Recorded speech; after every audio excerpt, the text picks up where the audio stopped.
If you're looking to tear up your old carpet, to redo your old floors, we're going to show you exactly how you can do it, even if you've never done it before.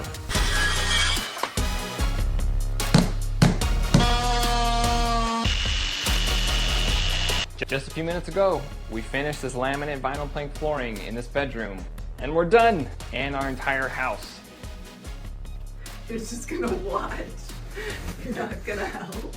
And like the rest of our house, we're gonna lay down some nice brand new LVP, some laminate vinyl plank flooring from Home Depot. It's gonna transform this room like the rest of this house. The past few years, we've actually redone the flooring in our house a couple of times.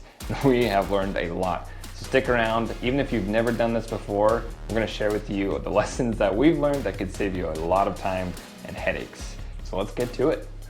Sometimes it can be hard to know which direction to lay your flooring.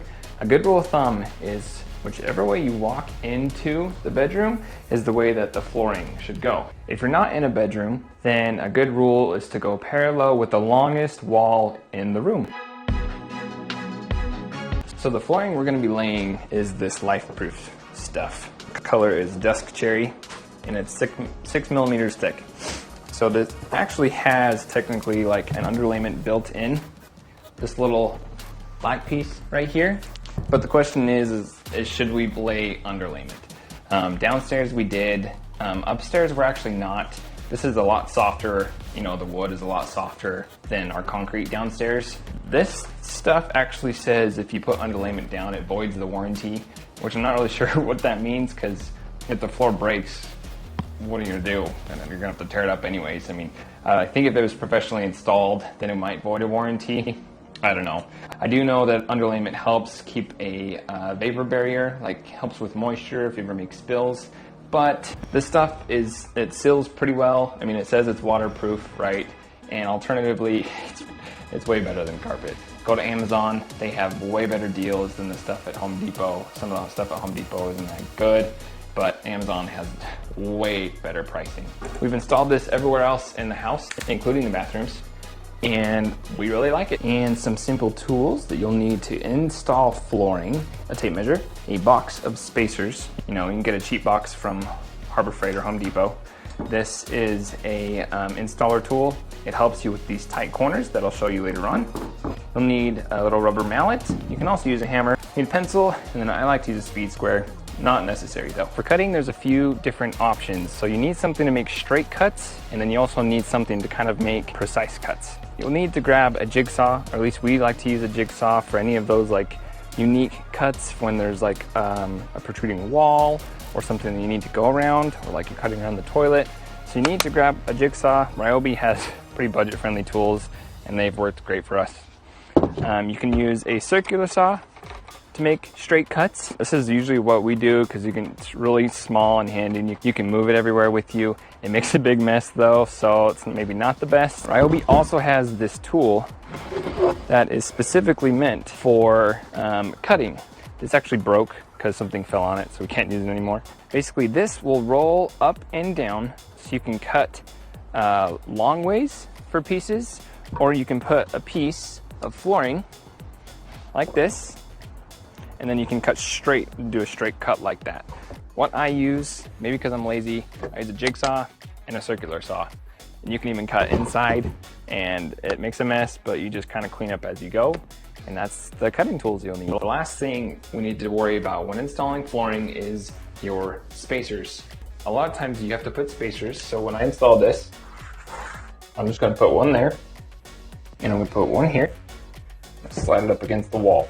Now your walls should be straight. Ours downstairs were not straight, and that made for a fun time. You can see there's a little bit of a gap between each side. And the reason we put that gap there is because when it gets hot or when it gets cold, your floor will sometimes expand and shrink, which is weird to think about. And we have never heard of anyone that's had an idea, maybe you have, that's watching this, about it cracking, because sometimes if it expands with the heat, it will start to bend, right? Kind of when your carpet needs to be stretched. Kind of the same thing kind of happens to the flooring, or can happen. We haven't had that happen, but we've also used spacers all the time. So another trick, you could put a little piece of flooring, depending on how thick it is, inside the wall. I mean, they're basically the same width. It doesn't stay as well. You can kind of fold over like that, but if you're really looking to do this on a budget, you can actually do that too. Now, when you're trying to figure out which piece to grab next, we have 4 boxes that we brought up for this project. And what you do is you kind of grab one from each box, and that helps you get a variety of the flooring. All right, so to put this in, a lot of them are just tongue and groove.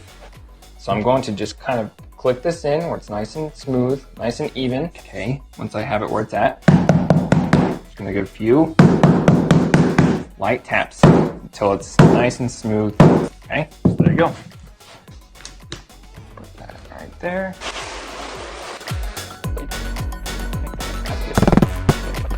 All that's left is this little piece.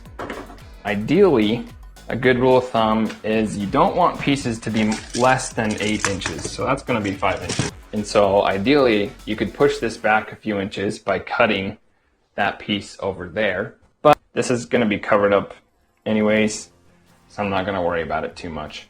So to cut this length, you're gonna grab another piece of flooring, okay? Just a full piece. And instead, I'm going to flip this over.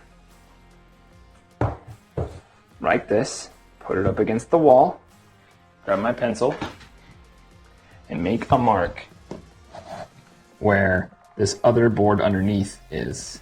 So it's about, you're gonna give yourself a little bit of space. Okay, right there.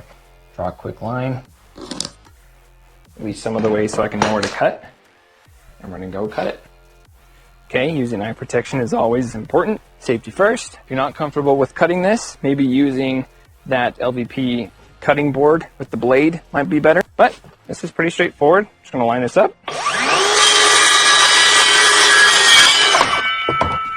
There we go, there's our piece.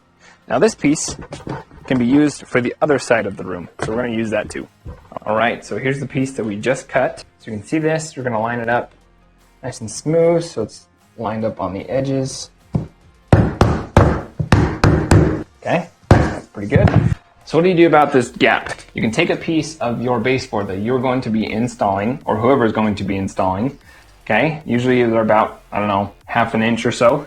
And put it up against here. You can see if you can see the gap. Okay, obviously we're good. You can't see the gap anywhere right here. So we're gonna continue. Now with that piece that we just cut, we can actually use this piece on this side to start off. Now on this one, depending on which side you're on, this board is just going to lift up and over and kind of hook into this tongue and groove, okay? And you can see sometimes you need to kind of lift it up a little bit. So on one piece of flooring, you can see what you do is you just get this to connect into the floor like that, okay? See how it fits just nicely, it's just a regular piece of flooring. And then you can see this gap will disappear when you hit it. See that? Now there's no more gap.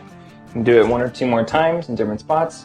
And voila. And that's it.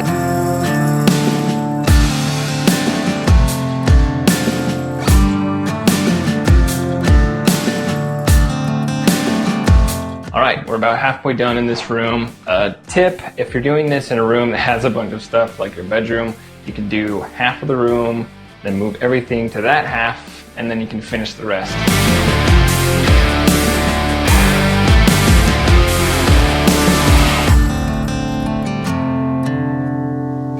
All right, now we've come to a part where it's not just a straight cut, right? We're gonna have to start using the jigsaw eventually. So right here, we have this trim piece that's sticking out. And so basically, instead of trying to make a cut that kind of comes out like this, so then you can push this flush against the wall, to make it look the best, we're actually gonna use, this because it's the most budget-friendly option. We're gonna take a hammer, we're gonna take this, and we're basically gonna use a piece of flooring, put it right against the trim piece that you're gonna notch out, and then you're gonna put it on top and just notch it out.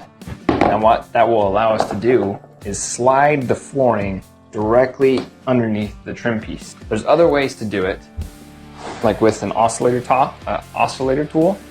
These are really great. Then you can just go like this and cut into it like this, and it will do right along there. I'm just gonna chisel this out.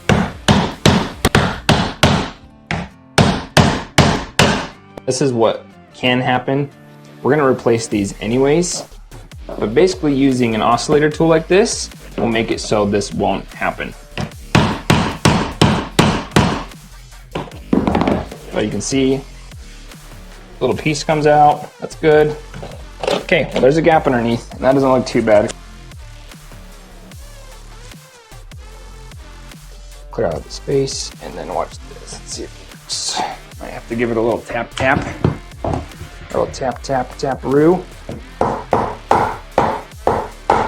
Then see, it goes right underneath. And there you go.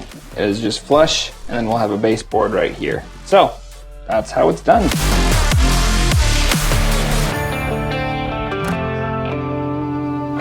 I'm trying to tap in this piece right here, but there's obviously not enough room to use this and then hammer this in. So what we're gonna do is we're gonna take this, we're gonna put it on top of this little tongue that's sticking out, okay?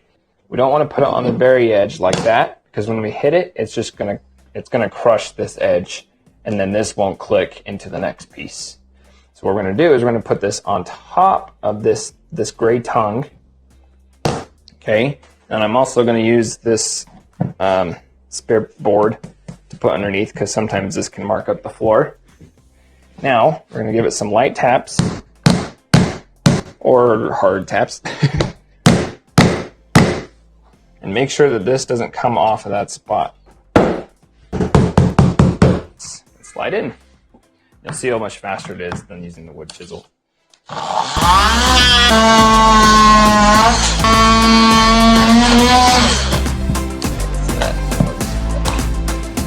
Yep, there you go. Now, see, it's nice and flush.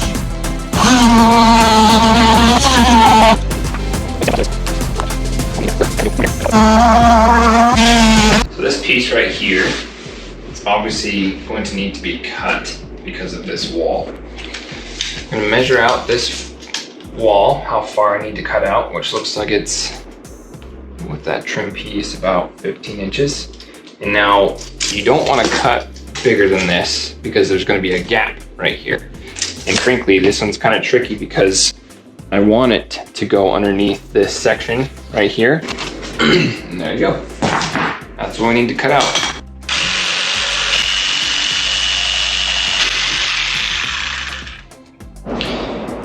If you just plan on this never working on your first cut, then you'll never be disappointed. Okay, we're also going to use this handy tool. See, now we don't even have to worry about this side, because it's not going to be used for anything. I don't care if it gets banged up. So,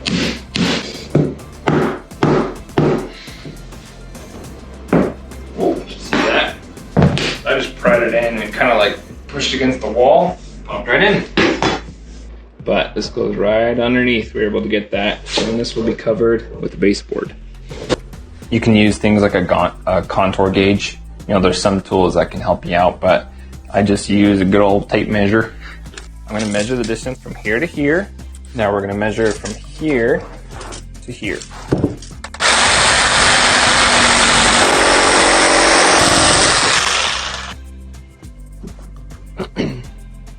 It's coming. Oh, there you go. All right, well, this project's been going pretty smoothly.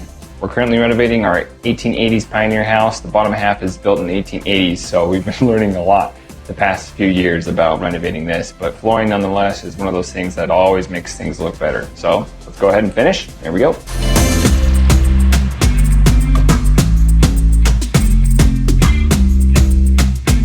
Thanks for sticking around. I hope you guys figured out how to do your flooring. If not, make sure to leave in the comments any questions that you come across. And we will respond to them and try to help you out. Our channel is full of renovations, DIY projects, decorations, everything, emergency preparedness. Thanks for sticking around. We appreciate it if you subscribe and hit that like button. It really helps us out. And we'll see you guys in the next video real soon.